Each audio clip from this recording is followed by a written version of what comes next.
కరెక్ట్గా చెప్పిన అంతకుముందు రాజశేఖర రెడ్డి గారు చేసినప్పుడేమో కేసీఆర్ గారు గగ్గోలు పెట్టినారు. మళ్ళీ అదే పని కేసీఆర్ గారు చేస్తే కాంగ్రెస్ పార్టీ గగ్గోలు పెట్టింది. ఇప్పుడు కాంగ్రెస్ పార్టీ చేస్తుంటే మళ్ళీ కేసీఆర్ గారు బీఆర్ఎస్ గగ్గోలు పెడుతోంది. ఇది ఇది దీనికి ఎక్కడ ఫుల్ స్టాప్ అంటూ లేదా? ఇంత బరితెగింపుతనం ఎందుకు వస్తుంది వీళ్ళకి?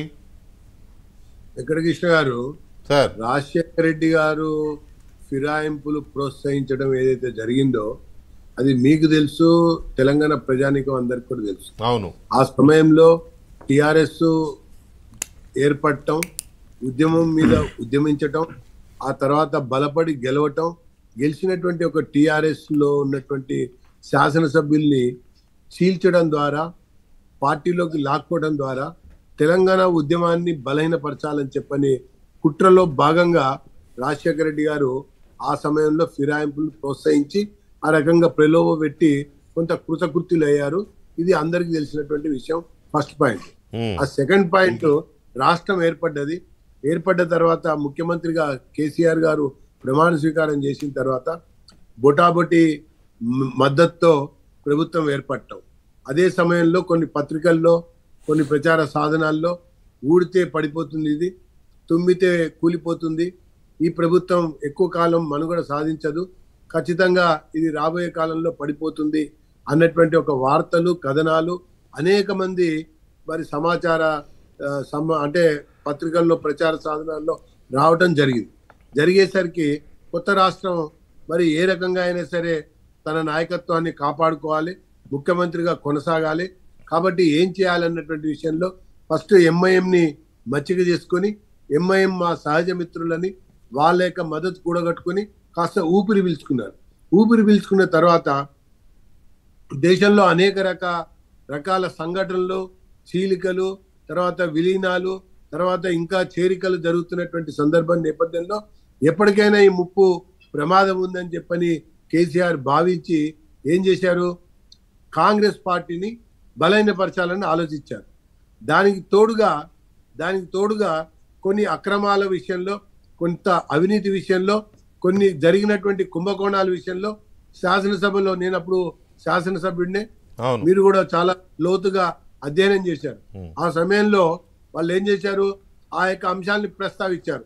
ఇందిరమ్మ ఇళ్లలో జరిగినటువంటి ఒక అక్రమాలు కనుక మేము వెలికి తీస్తే, విచారణ జరిపిస్తే ఒక్కొక్కరు జైలుకి వెళ్తారని చెప్పని బెదిరించిన తర్వాత ఇంకా సివిల్ సప్లైస్ లో జరిగినటువంటి అక్రమాలను కూడా లేవనెత్తారు. తర్వాత దాంతోపాటు ఇండస్ట్రియల్ ఇన్ఫ్రాస్ట్రక్చరు, ఇండస్ట్రీస్ కేటాయింపులో కూడా అక్రమాలు జరిగినాయని చెప్పని కూడా బెదిరించినప్పుడు ఇక దీన్ని అవకాశంగా తీసుకొని కాంగ్రెస్ సంబంధించినటువంటి ఒక్కొక్క ఎమ్మెల్యేను కూడా ఆ రకంగా మరి ఆ ఆరోపణలు చేయటం, మరి అవినీతిపై మేము విచారణ చేస్తామని అంటూ కొంత చేరికల్ని ప్రోత్సహించారు. చేరికలు జరుపుకున్న తర్వాత చిన్న పార్టీలు ఉండే, బిఎస్పి ఉండే, మరి దాంట్లోనే సిపిఐ ఉండే, దాంతో పాటుగా మన టీడీపీ ఉండే, ఇట్లా కొన్ని పార్టీలను కూడా మన తెలంగాణలో కనబడకుండా చేయాలన్నటువంటి ఒక ఆలోచనతో బిఎస్పిని విలీనం చేసుకున్నారు, ఎస్పీని కూడా కలుపుకున్నారు, సిపిఐని కూడా చీల్చిపడేశారు. దాంతోపాటు టీడీపీలో కూడా అక్కడక్కడ ఫిరాయింపులు మొదలుపెట్టిన తర్వాత ఇంకా కొంత ముందుకెళ్ళి డైరెక్ట్ శాసనసభ పక్షం కాంగ్రెస్ ని విలీనం చేశారు, టీడీపీ శాసనసభ పక్షాన్ని విలీనం చేశారు, శాసన మండలి సభ్యుల సంఖ్యను కూడా విలీనం చేశారు.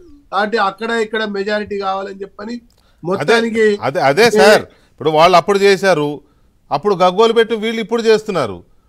నేను అదే చెప్పొస్తున్నా. నేను ఎందుకు ఇవన్నీ చెప్పుకొచ్చానంటే, ఒకవైపున అవినీతి అక్రమాలకు పాల్పడ్డటువంటి ప్రభుత్వం, పార్టీ నాయకులని విచారణల పేరు మీద కేసీఆర్ లోబర్చుకున్నాడు, కలుపుకున్నాడు, విలీనం చేసుకున్నాడు.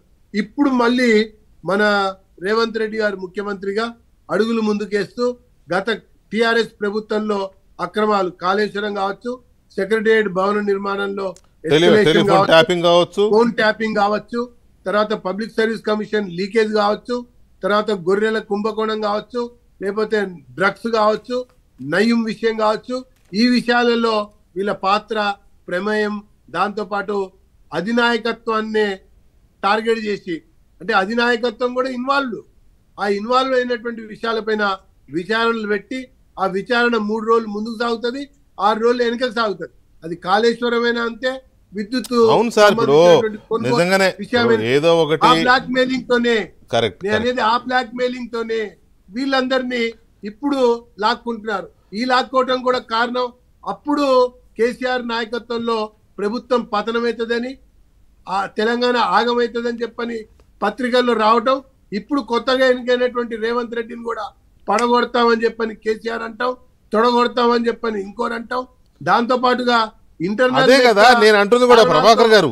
ఇక్కడ పాయింట్ ఏంటంటే పడగొడతామని అనగానే ఇట్లా కాపాడుకుంటాం ప్రభుత్వాన్ని అనేది ఏ సంప్రదాయం? అప్పుడు ఆయన చేసింది అదే. ఇప్పుడు ఈయన కూడా ప్రభుత్వం అధికారంలోకి రాగానే కేటీఆర్ గారు అసెంబ్లీలోనే అన్నాడు 6 నెలల కంటే ఎక్కువ ఉంటారా చూద్దాంలే అని. ఇంకొక ఆయన ఏమో అదేదో ఉసిరిగాయల సంచా ఉసిరిగాయల మూట ఏదో అన్నాడు ఆయన.